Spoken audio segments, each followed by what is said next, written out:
sommes mardi 5 mars 2024 et c'est l'heure du tribunal de l'actualité sur les antennes de vos médias leaders, auditeurs et auditrices de la radio Watt FM sur la fréquence 100.7, téléspectateurs et téléspectatrices de Tweet TV. Mesdames et messieurs, bonjour et bienvenue à la deuxième audience du tribunal de l'actualité pour cette semaine. Vous le savez, comme à chaque audience, je suis accompagné par des juges au siège. Juge Benna Bougma, bonjour. Bonjour, Président Kaboré. Bonjour, Juge Vahar. Bonjour, Madame, Monsieur. Bonjour, Juge Bougma. Bonjour, Président Kaboré. Bonjour, auditeurs et téléspectateurs. Pour cette deuxième audience de la semaine, le tribunal de l'actualité auditionne Dasmane Traoré. Il est le président de la Ligue des consommateurs du Burkina. Avec lui, à cette convocation, il sera question des actions entreprises par la Ligue des consommateurs pour soulager les populations. Bonjour et bienvenue à la barre du tribunal de l'actualité. Bonjour, comment vous allez? Bonjour, messieurs les auditeurs, bonjour, messieurs les juges. Et sur ce, je déclare ouverte cette deuxième audience du tribunal de l'actualité avec l'étape des avant-propos.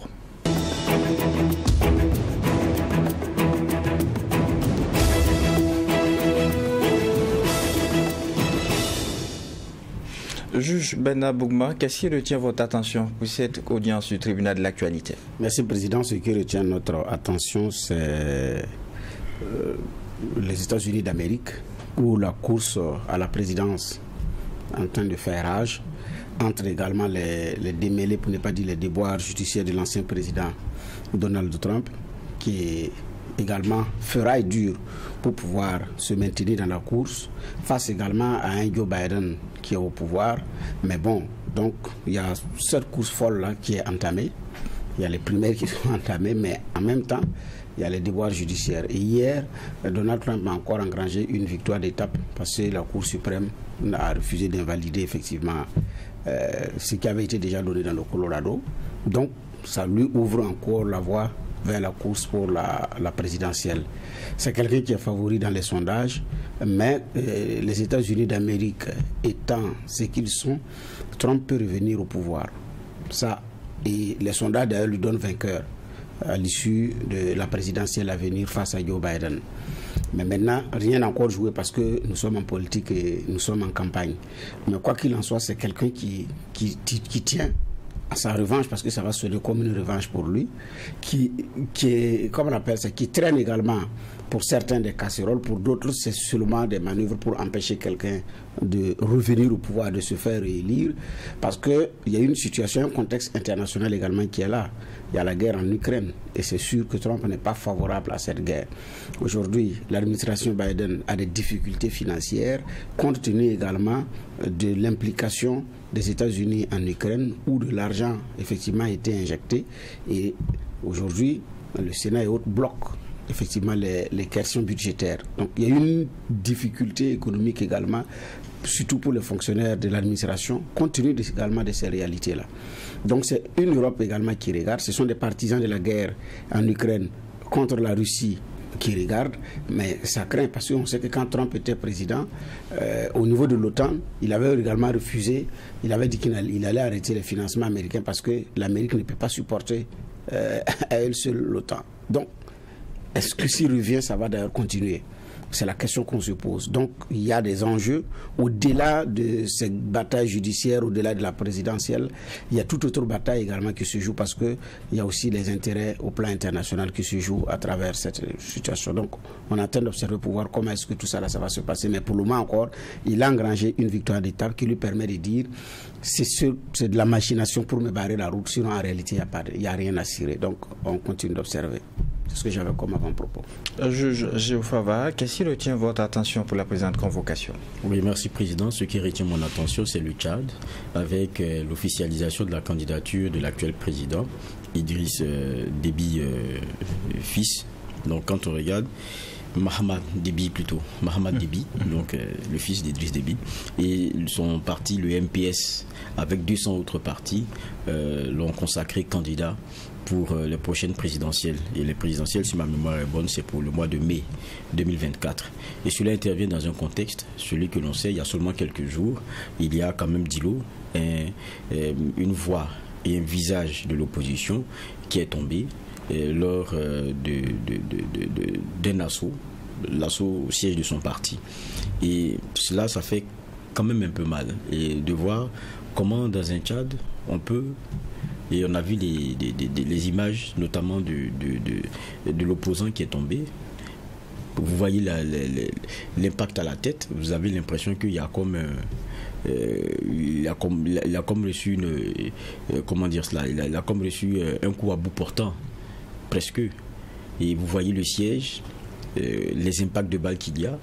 On ne peut pas comprendre qu'on puisse avoir pareille violence dans un pays, et puis quelques jours après, quelques heures après, il y a un président qui est assis, qui dit qu'il est candidat à la prochaine élection. Et il y avait un premier ministre qu'on a reçu d'ailleurs ici, celui qui est l'actuel Premier ministre, Masra Succès, qui était vent debout contre Déby père et Déby fils, mais qui aujourd'hui est obligé d'écumer les plateaux pour calmer la tension, que ce soit à l'international ou au niveau national, écumer ces plateaux-là pour dire qu'au Tchad ça va, tout va bien, et voilà, tout est bon comme dans le meilleur des mondes. Ça fait c'est un peu triste, mais c'est ça la politique. Mais est-ce que le Tchad mérite cela? Mais quand on le regarde, tout cela se fait sans qu'il y ait l'indignation qu'on a d'une communauté internationale qui est souvent prompte à critiquer certains régimes, certains pouvoirs. Et là, ce qui est en train de se passer au Tchad, pour moi, c'est vraiment grave. C'est très grave.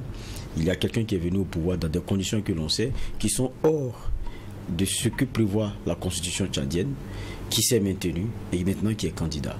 Allons voir ce que ça va donner. Merci à vous, messieurs les juges, pour ces avant-propos. Amélioration des conditions de vie des consommateurs. Voici le sujet retenu pour cette deuxième audience du tribunal de l'actualité avec à la barre Dasmane Traoré, le président de la Ligue des consommateurs du Burkina. Messieurs les juges, le convoqué est à vous pour des questions de généralité. Merci, Président. Alors, la Ligue des consommateurs interpellée dans une situation de crise sécuritaire où il y a flambé des prix, où il y a augmentation par là, taxes par-ci. Donc les populations parfois qui se demandent mais que dit la Ligue dans tout ça? C'est ma question. Ok. Merci encore une fois de nous donner la parole pour parler de la vie chère qui écume véritablement les consommateurs au niveau du Burkina Faso. Il faut dire que nous sommes dans un contexte jamais égalé quand il s'agit de la dureté de la vie, et ce depuis la Covid-19 en passant par la guerre de l'Ukraine, les prix des denrées n'ont fait qu'augmenter. Ajouté à cela, avec la crise sécuritaire, ça a encore augmenté, et pire, on demande encore des efforts pour la guerre. Nous avons dit hier au président du Faso que c'est parce qu'il y a un pays qu'il y a effectivement consommation et qu'à ce niveau-là, on comprend bien pourquoi est-ce que les consommateurs se consentent vraiment à accompagner cet effort avec, en tout cas, avec fierté. Cependant, il faudrait que l'on veille bien à l'intérieur pour que malheureusement des brebis galeuses ne veulent pas profiter de la situation pour se faire la poche.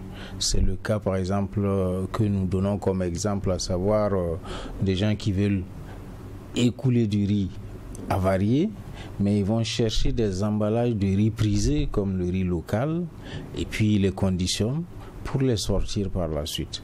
Vous achetez et vous n'êtes pas content de votre riz, mais vous l'avez déjà ouvert, etc. Ça veut dire que quelque part, le mal est consommé. Donc, c'est des situations comme ça que nous demandons à ce que véritablement l'État ouvre le et le bon de façon à protéger efficacement le consommateur, parce que là, on a l'impression d'un orphelin qui nage quelque part.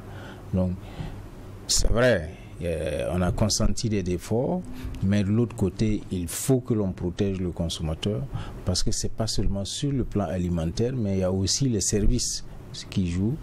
Au niveau des services, il y en a beaucoup. Par exemple, on a parlé des téléphonies, certainement on reviendra là-dessus. Nous avons parlé également de certains matériaux de construction, des matériaux de construction de façon générale, qui ne sont pas du tout de qualité, malheureusement. Vous avez au niveau de l'énergie solaire du matériel qui ne répond pas aux normes. Vous parlez des sujets qui ont été abordés avec le chef de l'État au cours de l'audience. Pour ce qui est des difficultés que rencontrent les consommateurs, toujours au niveau des services, c'est pas reluisant au niveau de certaines formations sanitaires, c'est pas reluisant non plus au niveau de certains établissements primaires, donc de l'éducation de façon générale. Donc c'est tout azimut en fait. Donc il y a des services, mais il y a aussi des biens qui ne répondent plus aux normes. Voilà. Juge Favara. Oui, mais sur cette question d'inflation dont parle Bernard Bougma, on a entendu, je pense en décembre, le Premier ministre se féliciter de ce que ce taux-là soit maintenant bas, et qu'on se rappelle qu'on avait atteint un pic de 14% en 2022 et que 2023 on était descendu à 1,9, et que c'est se féliciter en tout cas de cela, et que c'est les efforts de l'exécutif et tout. Mais pendant ce temps, quand les chiffres étaient donnés, beaucoup de Burkinabés disaient oui, c'est bien de donner ce type de chiffres-là, mais on sait que c'est un discours politique. Parce que quand on parle d'inflation, c'est comme la question de l'accélération. Ça veut dire qu'on est peut-être dans une célérité qui est moins proportionnelle que par le passé, mais on est toujours avec des prix qui continuent de grimper. Donc on ne peut pas se satisfaire de cela. Et que le rôle d'un exécutif, c'est plutôt de résorber ces questions-là, de résorber ces impacts.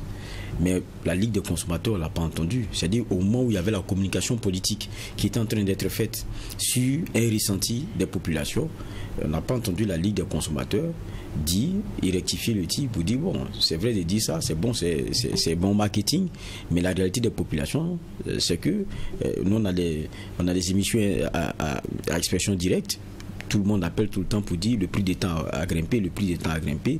Il y a des parties du Burkina où c'est hors de prix, c'est même sans commune mesure. Là, il faut parler de spéculation carrément. Ça, c'est des réalités. Donc, quand on communique sur la maladie de quelqu'un, on dit non, en fait, voilà votre degré de température, ça va, c'est bon. Alors que lui, il a encore la fièvre. Et celui qui peut le dire, c'est bien la Ligue. Et on nous a attendu très taiseux sur ces questions. C'était quoi le problème? Vous avez bien suivi dans mon intervention de tout à l'heure, où je disais qu'il ne faut pas qu'à l'intérieur, on laisse les gens libres de façon à ce qu'ils soient à la merci des commerçants, entre guillemets, véreux. Parce que quelque part, c'est vrai, même si quelque part il y a eu une production qui a été importante, enregistré, mais il ne faut pas oublier qu'il y a des gens qui malheureusement stockent ces denrées et créent artificiellement des pénuries pour augmenter le prix. Ça, c'est des pratiques qui existent. Mais comparativement aux statistiques qui vont dire, bon, écoutez, je ne suis pas l'avocat du diable, hein, bien entendu, mais... Il n'y a pas de diable. Je ne fais pas la défense de l'indéfendable. Hein. J'explique simplement la situation pour dire que sur le terrain, ce qui se remarque, c'est le fait que, effectivement, s'il y a eu production, on va dire, effectivement, il y a eu tant de quantité qui a été produite, qui a été récoltée, et comparativement à la demande, voilà, le disponible est là. Mais dans le fond et dans les faits, ce n'est souvent pas la réalité. C'est pourquoi la politique actuelle qui tend à promouvoir, à développer en tout cas la production agricole, notamment en période de contre-saison, mais aussi accompagner cette production pendant la période hivernale à travers ce qu'ils ont donc appelé l'offensive agro-pastorale. Et cette politique, en tout cas véritablement, si ça venait à marcher, devait pouvoir permettre de résoudre un tant soit peu ces inflations qui ne cessent d'augmenter, ces taux d'inflation qui ne cessent d'augmenter, d'autant plus que aujourd'hui, le vrai problème, c'est que lorsque vous prenez votre marmite, vous montez votre marmite pour préparer du riz, si vous regardez, pratiquement tout est importé, à l'exception près de l'eau. Que ce soit les exhausteurs de goût, même le sel, la tomate, tout est importé pratiquement. Donc, si on arrivait à en produire sur place, je crois que quelque part, cette dépendance vis-à-vis de l'extérieur à 100% pratiquement peut se trouver être réduite et du coup, on peut maîtriser l'inflation. Et dans ce sens-là, je crois que cette politique actuelle-là peut être la bienvenue pour nous et encore faut-il qu'elle aboutisse. Mais pendant ce temps, naturellement, il ne faut pas encore une fois laisser le consommateur pour compte dans la mesure où, effectivement, il y a encore des brebis galeuses qui se permettent d'augmenter les prix au jour le jour, comme ils le veulent, comme ils l'entendent, et cela sans être inquiété. Et même là où on va faire la répression parfois, là où on va faire des corrections, le gars, on le fait payer des subventions et des contraventions, il paye. Mais aussitôt qu'on a donné d'eau, il recommence. Ça veut dire qu'il faut également un suivi à ce niveau. Il n'y a pas longtemps, il y a eu un réseau donc d'abattage clandestin qui a été démantelé au niveau de Tampi. Après inspection de la viande, il est ressorti pratiquement sur les 22 carcasses qu'il y a 3 qui n'étaient pas comestibles. Ce qui a été comestible a été remis au PDI, mais les 3 qui n'étaient pas comestibles ont été incinérés. Ça veut dire quoi? Que ce jour, on n'aurait pas fait cette descente, que naturellement, ces 3 auraient été consommés. Les jours d'avant, naturellement, que s'il y a eu des animaux qui n'étaient pas comestibles, ça a été consommé. Mais là où le bas blesse, c'est que aussitôt après, le dispositif a été remis en place et les gens continuent de mener leur activité. C'est là que je dis, il faut véritablement un suivi. Même quand on sort pour une répression, d'accord, mais demain, il faut revenir. Et aujourd'hui, l'autre élément sur lequel il faut insister, c'est que les textes doivent s'adapter à la dynamique. Les textes doivent être dynamiques en fonction de l'évolution des choses. Il y a des textes qui sont là, dont les acteurs ne craignent même pas quelque chose. On vient, on réprime, on les fait payer, et puis aussitôt après, ils savent qu'on a donné d'eau. Bon, ils reprennent le temps que l'on revienne pour qu'ils puissent à nouveau payer. Ils auraient encore emmagasiné. Ça, c'est les confidences même d'un des acteurs. Ceux qui se mettent au hasard au niveau des carrefours pour vendre des tenues, des chaussures. Lorsque la police les prend, bon, on leur fait payer la contravention. Bon, ils s'excusent. Bon, mais 3 jours après, on les revoit là-bas. Le temps que la police revienne, ils auraient encore eu de bénéfices nécessaires pour encore passer. Ça veut dire que les textes doivent évoluer en fonction de certaines réalités, de façon à ce que effectivement ces textes-là soient effectivement protecteurs des consommateurs, soient dissuasifs. Juge Fava, réaction. Mon propos a été de dire, c'est qu'il y a eu un discours politique face à une égalité que les Burkinabés vivent, et je me dis que sur ce discours politique qui présente le caractère réluisant plutôt de la situation et qui est en déphasage avec une réalité, on aurait bien voulu avoir la Ligue des consommateurs qui relativise ce qu'on n'avait pas eu. C'était mon propos. Deuxièmement, tout à l'heure vous reveniez sur la question de l'inflation, mais je pense que pour ce qui est des inflations depuis un certain temps, et si je me trompe, on me corrige, les statistiques avaient prouvé que d'abord c'était pas une inflation importée. C'est d'abord dû à nos productions locales.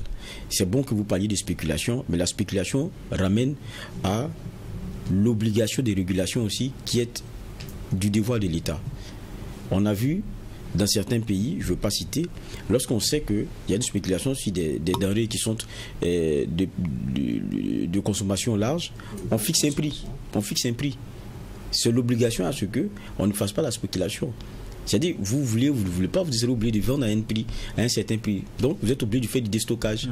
Donc, l'État devient fort parce qu'il oblige C'est des éléments qui sont faits. C'est pour ça, j'ai dit sur ce chapitre, par exemple, on devrait avoir une ligue des consommateurs qui pourrait ruer un peu dans les brancards, qu'on pourrait entendre, mais c'est pour ça que j'ai dit, on ne l'a pas entendu. C'était mon propos. Oui, Dasmane Traoré, allez-y. Oui, je dirais que même si on n'a pas été entendu en ce moment, les actions par la suite tendent à amener la réalité à la surface. Et c'est ce que nous sommes en train de faire. D'autant plus que, naturellement, où vous étiez le plus attendu, Dasmane Traoré. Il n'y a pas de silence, d'autant plus que il y a quand même des sorties, pas seulement sur votre plateau, mais il y a aussi des sorties sur d'autres plateaux. Nous sommes pratiquement sur beaucoup de plateaux à la fois. Peut-être qu'on aurait eu les moyens nécessaires de regrouper les journalistes en un seul lieu pour donner cette information. Mais quand ça fait souvent rare les moyens, bon, on passe de plateau en plateau, on passe des interviews, etc. Donc c'est des éléments sur lesquels nous passons souvent. Ce n'est pas un mutisme total. Oui, c'est vrai que vous dites que ce n'est pas un mutisme total. La vérité, c'est qu'on était habitué à une ligue des consommateurs qui était beaucoup plus offensive dans le domaine de la communication, de la dénonciation, que ce soit sur la qualité des produits ou la flambée des prix. Mais là, ce matin, bon, vous êtes en train de nous expliquer le contexte et que si au niveau de la production locale, on arrive à produire, on peut vendre moins cher, bon, à la limite, c'est comme si, bon, c'est bon, l'état actuel des choses. En attendant que la production locale ou bien la grande campagne annoncée même avec la saison sèche puisse contribuer à amoindrir les coûts. C'est comme si vous justifiez. Non. Vous vous souviendrez que en 2019 déjà, nous avions lancé le cri d'alarme pour dire que, attention, si quelque chose n'est pas fait, nous aurons des difficultés cette année parce que le prix du sac de maïs n'avait jamais égalé le prix qui était sur le terrain en janvier. Et effectivement, rien n'avait été fait. Et en juillet, c'est exactement les 35 000 francs qui étaient observés sur le prix du sac de maïs, comme nous l'avions dit. Et ainsi de suite, nous avions demandé à ce que les autorisations spéciales d'exporter là puissent être suspendues, d'autant plus qu'il y a des textes, mais il faut effectivement les appliquer. Aujourd'hui, on les applique. Maintenant, sur le terrain, fort heureusement, on n'a pas signalé des cas de sortie.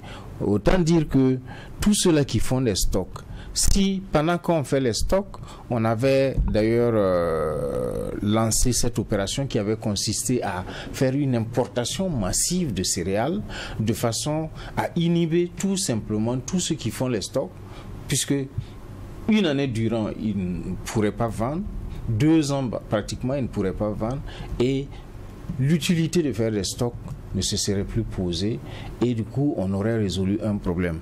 Et ça avait regroupé pratiquement tous les acteurs, les grands exportateurs, les importateurs, les producteurs naturellement, les consommateurs éventuellement, et puis le ministère concerné, les ministères concernés, à l'occurrence le ministère de l'Agriculture, du Commerce et le ministère du Transport, etc. Donc ce travail avait été fait sur le terrain. Il faut dire que nous privilégions beaucoup plus ces genres d'actions qui vont permettre effectivement de résoudre les problèmes à venir, plutôt que de vouloir systématiquement à tout moment, parce que les sollicitations aussi sont là. Mais de reste, c'est notre devoir que de dire c'est bon quand c'est bon, mais c'est pas bon quand ce n'est pas bon. Et nous le disons, quelle que soit la manière. Allez-y, je prends l'exemple des hydrocarbures. Actuellement, pour pouvoir recharger sa bouteille, c'est la croix et la bannière. Le gaz. Oui, le gaz butane. Donc, vous avez parmi les sociétés une qui a une grosse part du marché. Je parle de Sodigaz, on parle de près de 60% de la part du marché, qui a réussi à avoir des autorisations pour construire son centre d'emplissage avec les études d'impact environnemental. C'est supervisé d'ailleurs dit par 3 ministères, tout a été fait jusqu'à ce que le centre soit construit et puis après, il n'arrive pas à remplir. Conséquence, on démonte, on envoie au Bénin. Alors que quand on regarde les capacités de la Sonabi, par rapport aux chiffres qui sont sortis, elle n'est même pas à même de couvrir le besoin journalier. Ici, ce n'est pas de défendre une entreprise. mais c'est de regarder les choses en face. Donc, j'ai dit, c'est démonté au Bénin. Ils disent que c'est leur partenaire là-bas qui le fait. La Côte d'Ivoire, il y a du privé qui font de l'emplissage. Parce qu'ici, le gouvernement, c'est de regarder, voir est-ce que les normes ont été respectées. Parce qu'il dit que tout a même été fait sous la supervision du ministère. Comme on appelle ça, des différents ministères concernés. Donc, a priori, il n'y a pas de problème. Mais nous, on n'a pas le gaz. On souffre pour l'avoir.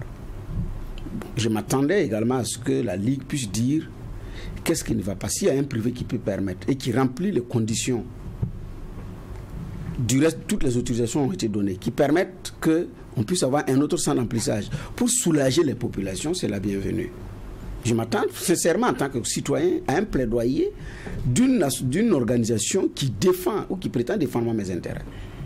Ici, ce n'est pas pour soutenir, je dis bien une entreprise, mais elle a eu les autorisations d'un État qui a supervisé tout, de bout en bout, jusqu'à tout l'appareil a été installé. Il y a eu, les médias sont allés regarder, mais après, on ne peut pas avoir du gaz pour mettre là-dedans. Et il n'y a pas d'explication à donner aux citoyens.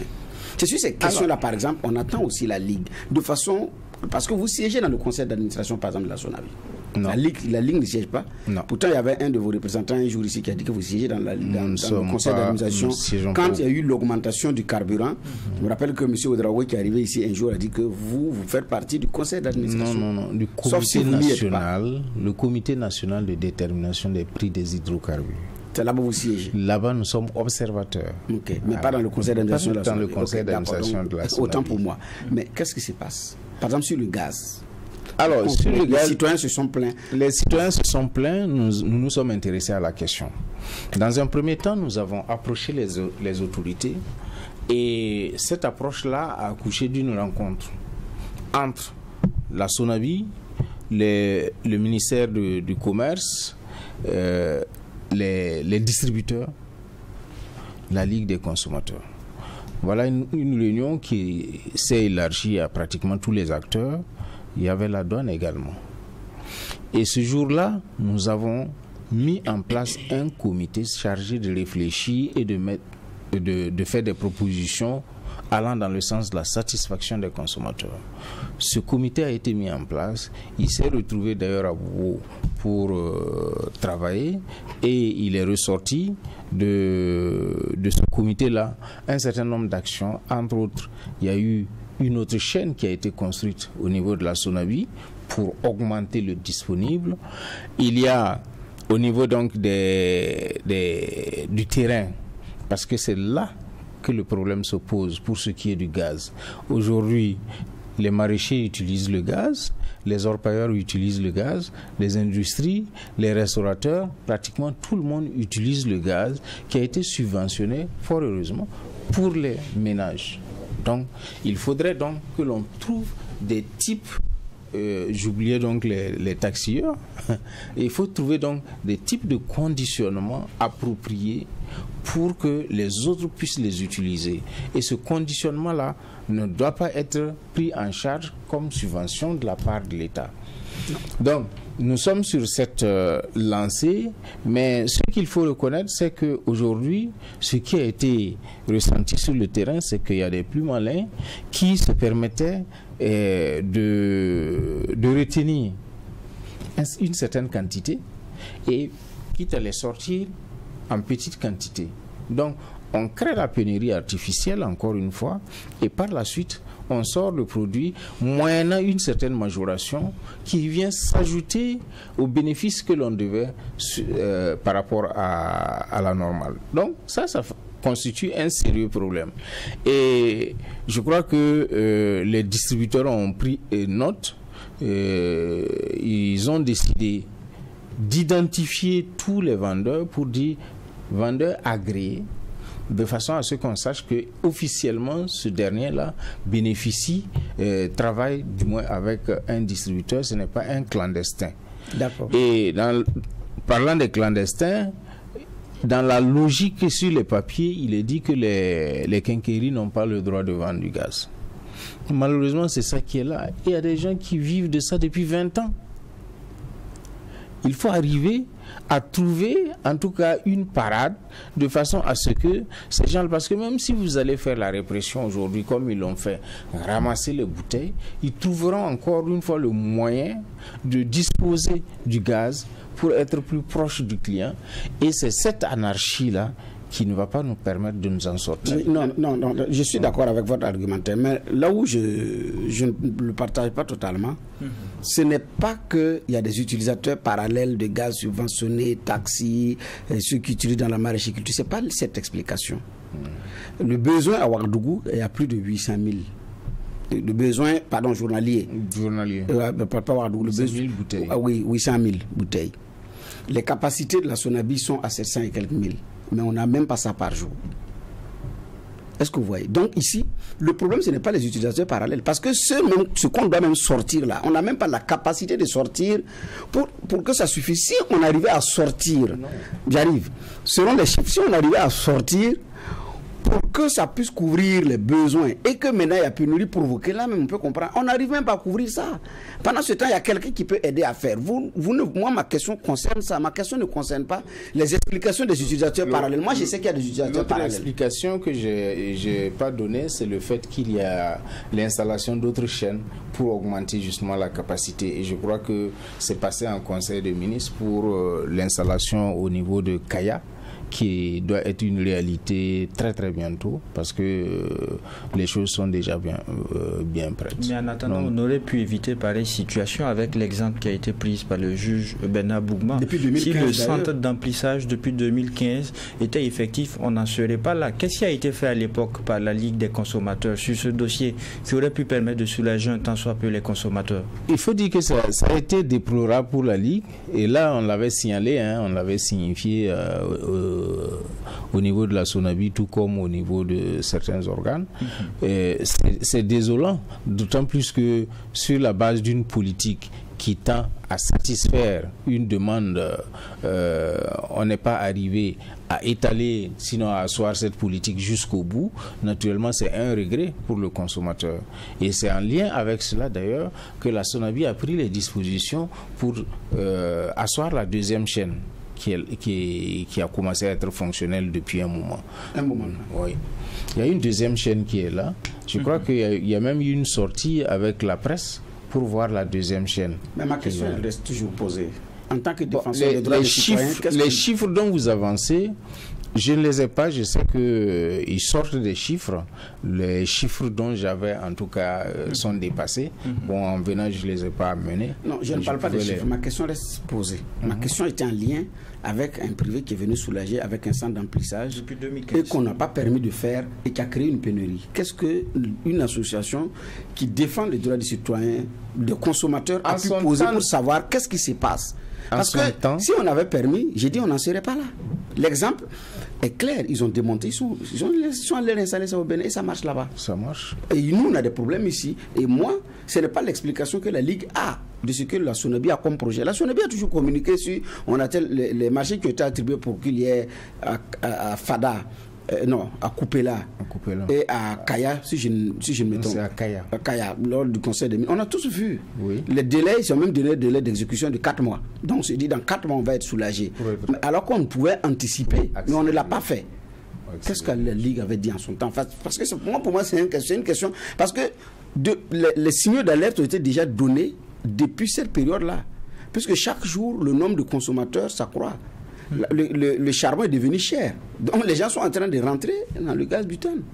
Donc on n'a pas pu anticiper. Non, les gens sont rentrés dans le gaz butane. Ça date pas d'aujourd'hui. Nous ne sommes pas là pour le procès de la Sonabi, c'est vrai.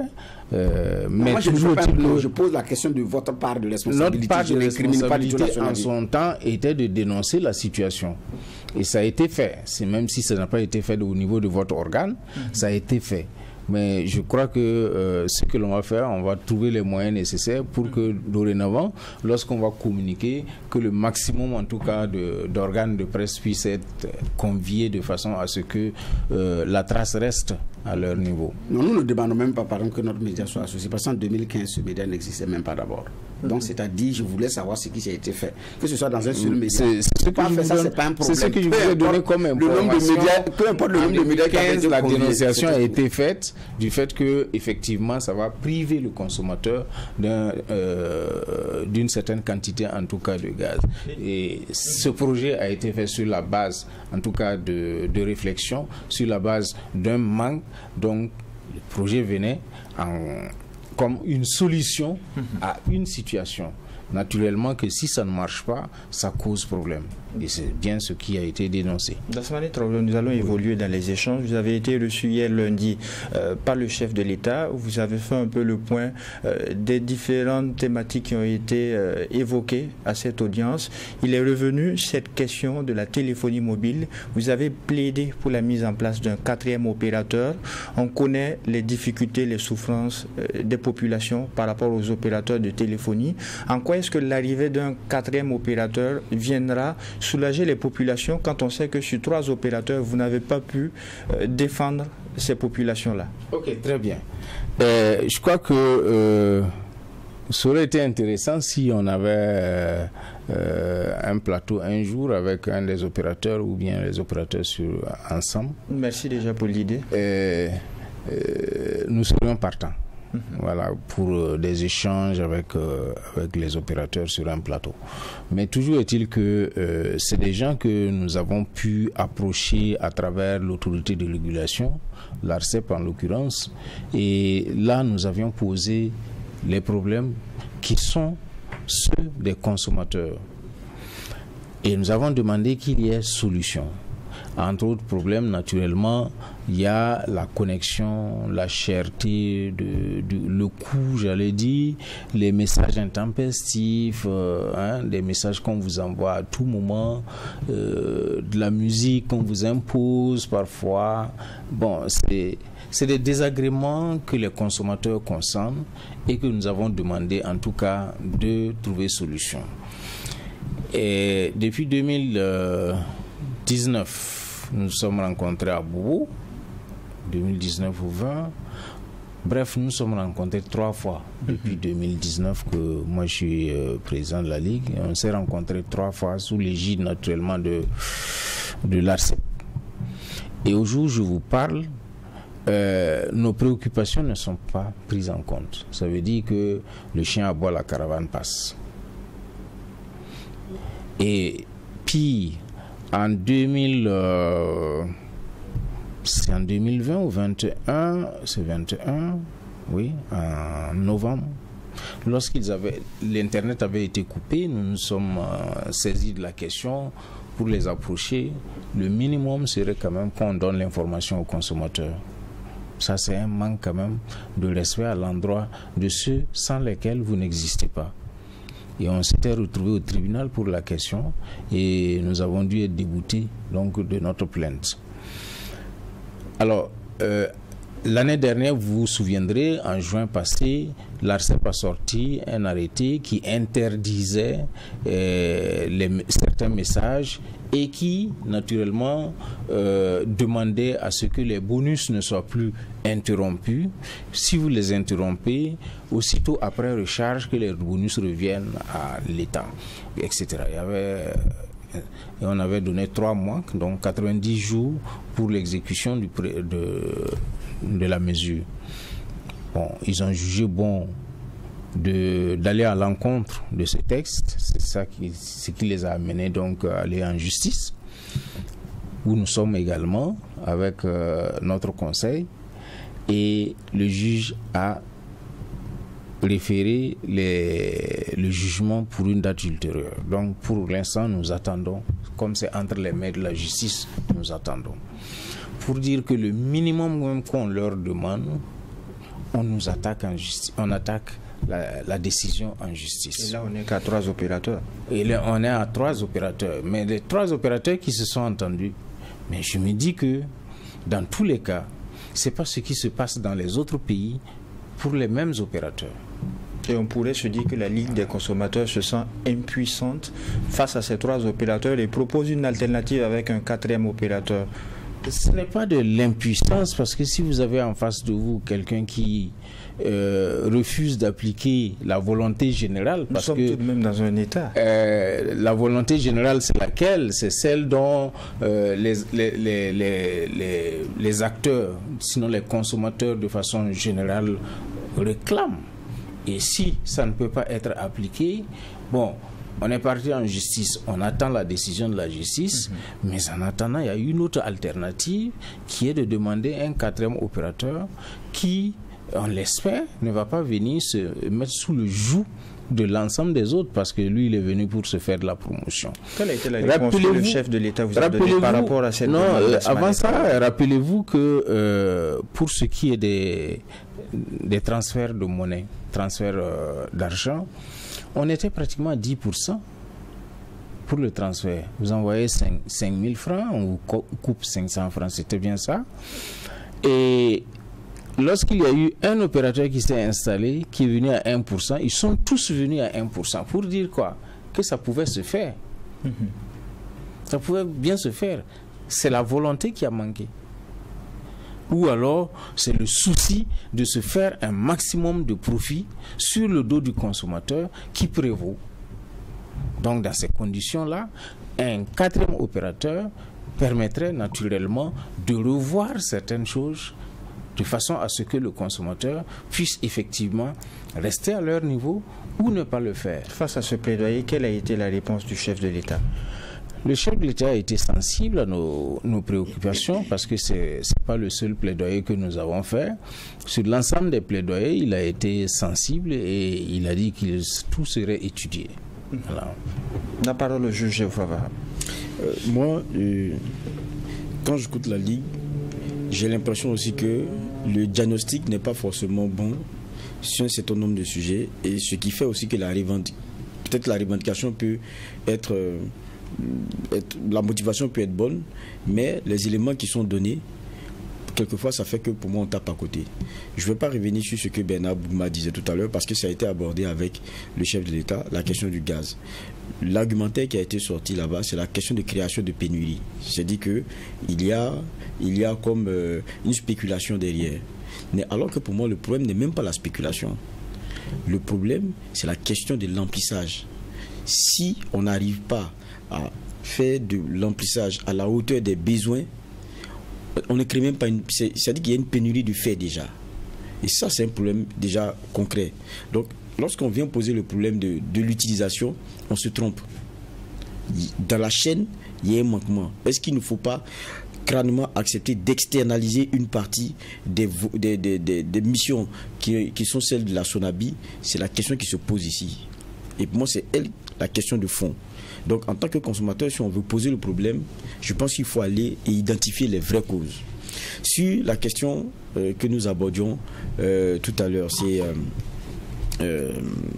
rafraîchissez-moi la mémoire, la question de la téléphonie mobile. Là encore, j'ai l'impression qu'on se trompe.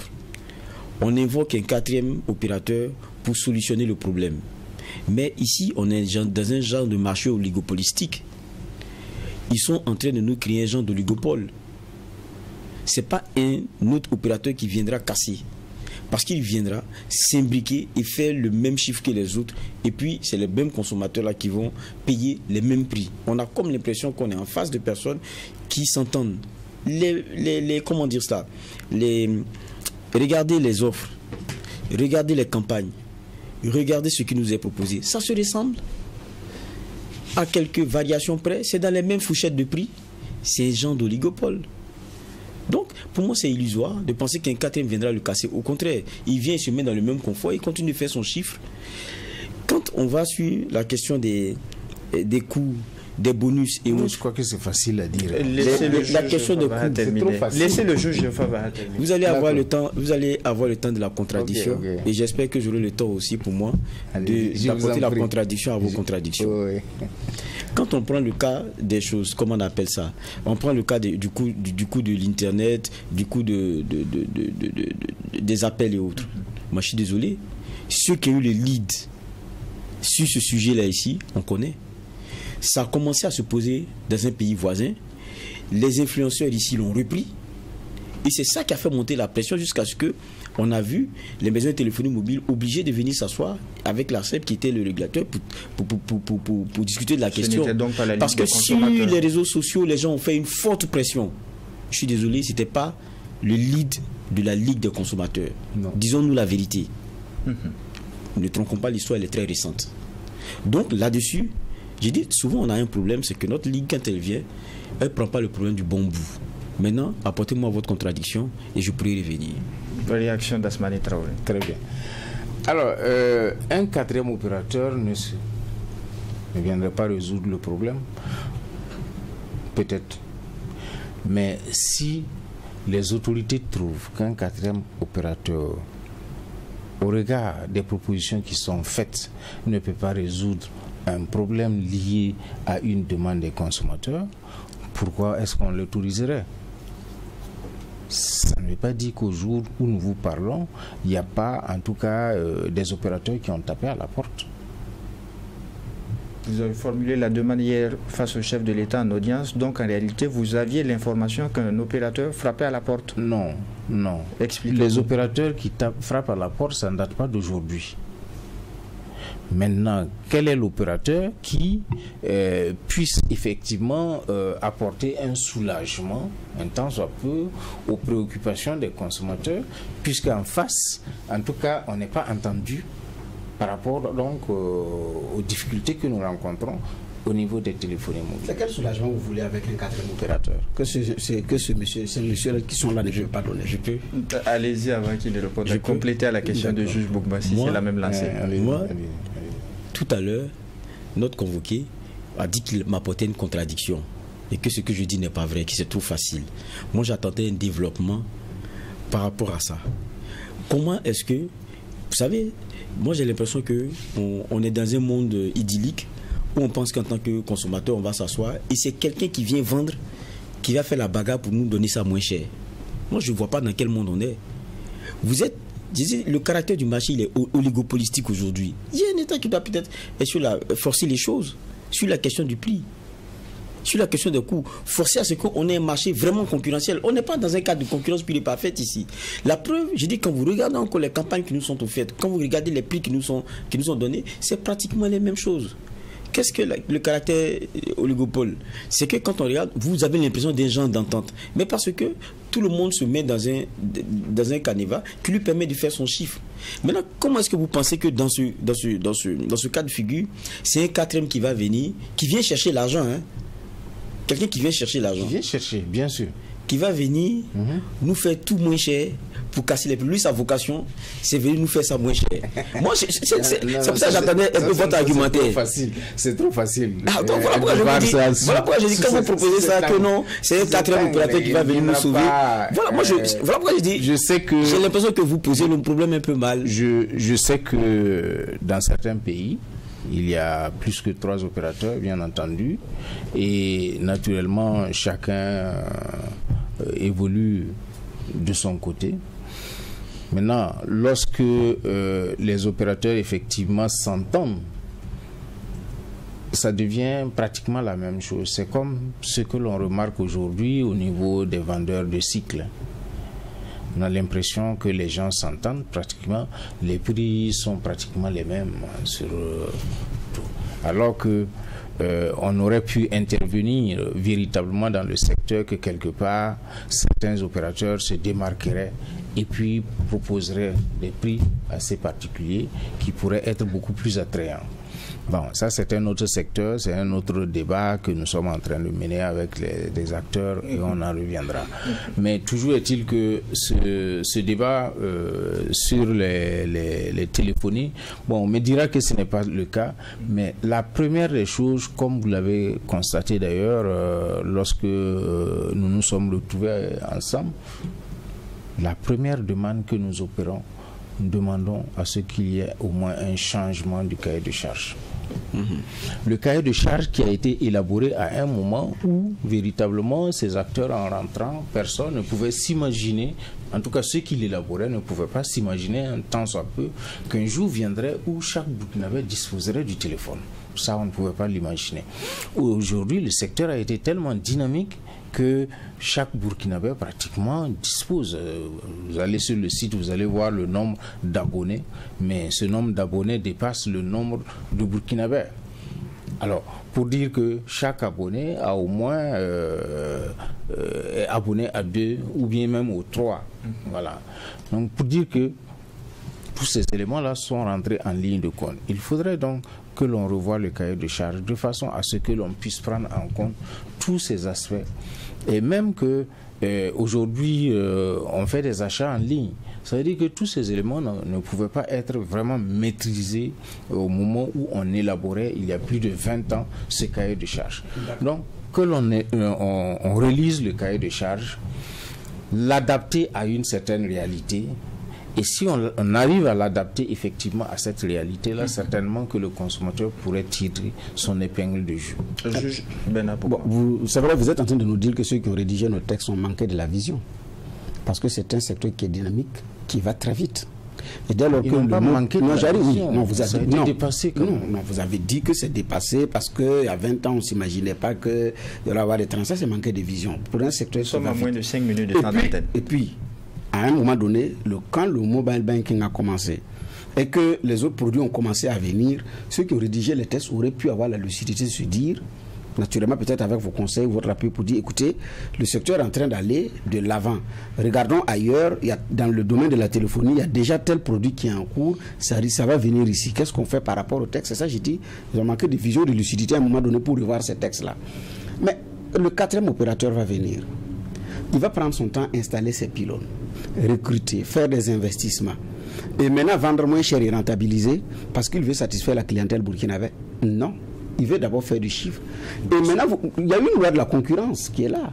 Est-ce qu'en vertu de cette loi de concurrence, jusqu'à un certain niveau, s'il s'amuse à baisser les coûts, on ne peut même pas le poursuivre pour ça, sur la base de cette loi, pour concurrence déloyale? Il y a tous ces éléments-là à regarder. Donc, à un moment donné, j'arrive. Vous allez venir avec votre bonne volonté, mais ce n'est pas aussi évident. J'arrive, je n'ai pas encore fini. Vous avez dit qu'il y a des pays qui ont plus de compagnies de téléphonie que nous. Oui, je suis d'accord. Mais l'Éthiopie, par exemple, qui a presque 130 millions d'habitants, le deuxième opérateur est arrivé quand? C'était Ethio Telecom, qui est le réseau national. Comme notre Onatel qui est devenu tellement Bimove aujourd'hui. Mais c'est le seul. Le Safaricom est arrivé il n'y a même pas longtemps, en Éthiopie. Il y a quelques années, ça ne vaut même pas 5 ans. C'est très récent. C'est très récent. Mais l'Éthiopie, c'est combien d'habitants? Nous sommes combien? Le surplus même du million d'habitants, là, du 100 millions, là, nous, on n'a même pas atteint ça. On n'a pas atteint. On n'a même pas atteint ça. Oui. Nous, on a combien? 3, avec telle qualité. Donc, qu'on relise les cahiers de charges, qu'on dise que celui qui ne peut pas apporter mieux puisse tirer les conséquences, oui. Mais on dit à un 4e opérateur de venir, sachant qu'il y a une loi de la concurrence qui est là, sachant qu'il va investir et regarder si ça lui plaît ou ça ne lui plaît pas. Et puis quand vous dites que quand les autorités vont regarder, les mêmes autorités, au Burkina, des autorités ont dit la privatisation de l'Onatel, c'est pour avoir une meilleure qualité. L'appel à un 2e opérateur, c'est avoir une bonne qualité. L'appel à un 3e opérateur, c'est pour avoir une bonne qualité. Les mêmes autorités, oui. Les autorités actuelles peuvent dire également que l'appel à un 4e opérateur, c'est pour avoir une bonne qualité. Mais à la fin, vous et moi, en tant que consommateurs, on se rend compte que ça n'a pas réglé notre problème, parce que c'est une réalité qui est là. Battons-nous d'abord pour l'amélioration de l'existant. Je pense que si on met suffisamment d'énergie pour améliorer l'existant, ah oui, qu'ils ont déposé, ils ont saisi la justice, mais la justice est là pour être saisie. Si vous avez des preuves, vous allez saisir la justice. Si la justice leur donne raison, qu'est-ce qu'on fait? Donc, on n'a même pas encore amélioré l'existant. On a encore un autre opérateur qui va venir chercher. Il ne vient pas faire du social. Hein. Ce n'est pas de l'humanitaire, il vient chercher de l'argent. Et ce que Jules va dire, c'est vrai. Okay. Il va venir avec les autres là encore. Vous allez dire qu'ils se sont entendus. Mais en fait, je ne crois pas à votre. 60 secondes de réaction. Ce n'est qu'un élément par rapport à un ensemble. Mais l'élément fondamental sur lequel nous insistons, c'est surtout le changement de la rélecture du cahier de charges qui puisse prendre en compte la dynamique qui a évolué et en conséquence satisfaire au mieux les consommateurs. Donc il ne faudrait pas voir cet élément parce que un quatrième opérateur ne vient pas pour faire du social. C'est pas la Croix-Rouge, c'est pas non plus l'action sociale. Il viendra pour faire. Il vient pour faire du profit, et ce profit-là, il saura comment faire pour que ce soit effectivement acceptable pour lui. Ah bon? Auquel cas, il ne viendra pas. Donc, c'est une ouverture pure et simple pour que si d'aventure il y a une possibilité de soulagement des consommateurs, tant mieux. Mais entre autres, ce n'est que entre autres difficultés qui se posent au niveau de ce secteur. Mais la difficulté fondamentale actuellement là, c'est effectivement la rélecture de ce cahier de charges dont nous félicitons naturellement ceux-là qui ont mis ça en place, parce que véritablement ça a pu permettre quand même de tenir pendant plus de 20 ans. Et c'est ici que nous mettons un point final à cette deuxième audience du tribunal de l'actualité. Je rappelle que Dasmane Traoré, le président de la Ligue des consommateurs du Burkina, était notre convoqué à la barre du tribunal. Merci d'avoir répondu à la convocation. Je vous en prie. Merci, juge Bernard Bougma, pour les angles de regard et d'analyse. Merci à vous, juge Geoffroy Vaha, pour les clés de lecture. Grandement merci à vous, auditeurs et téléspectateurs. Et n'oubliez pas, ne condamnez jamais l'actualité sans l'avoir jugée. Et justement, ici au tribunal de l'actualité, la rigueur d'une justice équitable s'applique sur tous les sujets enrôlés. Au revoir et à demain pour une autre convocation.